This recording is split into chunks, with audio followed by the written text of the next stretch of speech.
morning, students. Yesterday I had sent you the video. Did you all go through the video properly? Go through the video properly and understand the concept. Today we are going to start with the next chapter, that is our constitution. Yesterday I had sent you about Earth, a unique planet. So today the first chapter of the civics, it is our constitution. When I say constitution, what comes to your mind? You may be knowing some of the rules and regulation of the school, some of the rules and regulation at home.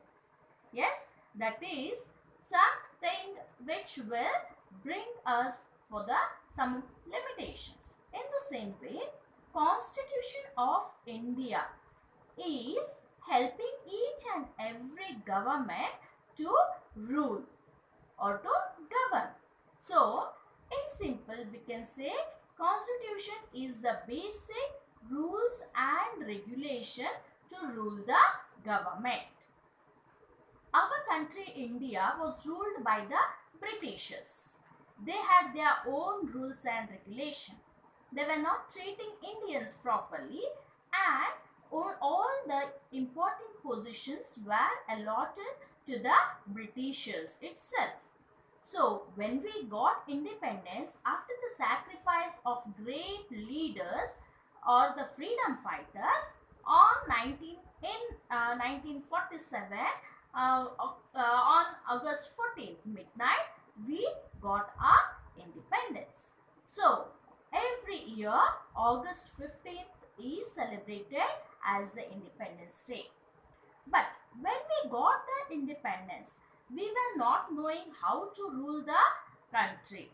So, so-called leaders like maybe B.R. Ambedkar, Pandit Jawaharlal Nehru, Dr. Rajendra Prasad, all these people came together. All those were the freedom fighters, those who were knowing about the country very well. All came together and they started to frame a constitution. This particular constitution, they had started their work quite earlier. They knew the problems what they would face when they received the independence. So these things were done in privacy, in secrets. So all the people sat together in one of the house and they started to discuss about the problems that would face after the independence. So some of the leaders, as I said, they came together and the first constitution was given to us on 1946. But some of the loopholes were identified. So again the works were rectified. So nearly 14 committees were made.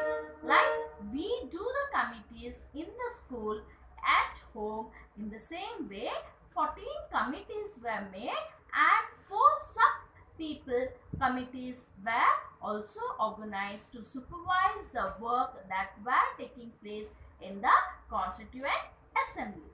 So, this work were all going on in progress before the independence. But later on, when we got the independence, Mr. Sachidanand, he was the interim president of the first constitution. So later on, it was discussed or taken a final decision on 1950, and Dr. B.R. Ambedkar, whom we consider as the framer of the constitution, became the president of this particular constitution. So each and everything, whatever is mentioned in the constitution, has to be given importance. For example, when we know about or when we read the constitution, we are reading it as we the people of India. So when we say we the people of India, it is each and every individual. They say we should be socialist, we should be secular, we should be democratic, we should be republic, we should be having all the fundamental rights and duties. When we have the rights, definitely we have to give something to the new nation in the form of duties. So this particular constitution was framed in 1950 by, and the father of the constitution was known as Dr. B.R. Ambedkar. So this particular constitution, it is nothing but the organization and the structure of the three organs of the government, namely legislative, executive and judiciary. Now what is this legislative, executive and judiciary? Legislative is nothing but the people are forming the laws there. Executive, the people are asking the laws to be executed. And in judiciary, people who violate the laws are being punished or being put the fine. So, in the help or with the help of these three organs, the constitution is working hand in hand.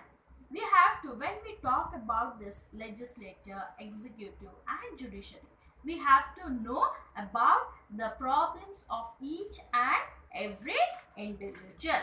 So as I said, on May 16th, 1946, the first constitution was given to the public. But some of the, because of the loopholes, they again started to rectify this. So after that, after the election of the president, that is Dr. B.R. Ambedkar becoming the president of the Constituent Assembly, some of the Nehru's objectives were also there. What are those? It is India shall be an independent, sovereign republic.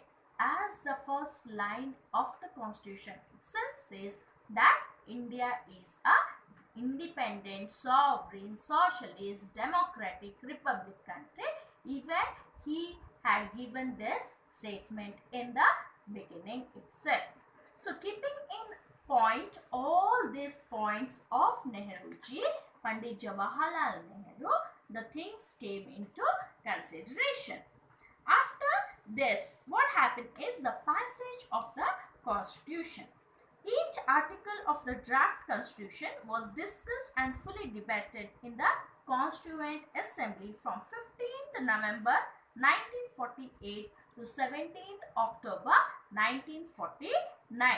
So likewise, as I said, the loopholes had to be rectified. Each and every problems were discussed, and only then the constitutions were given in the hands of the people.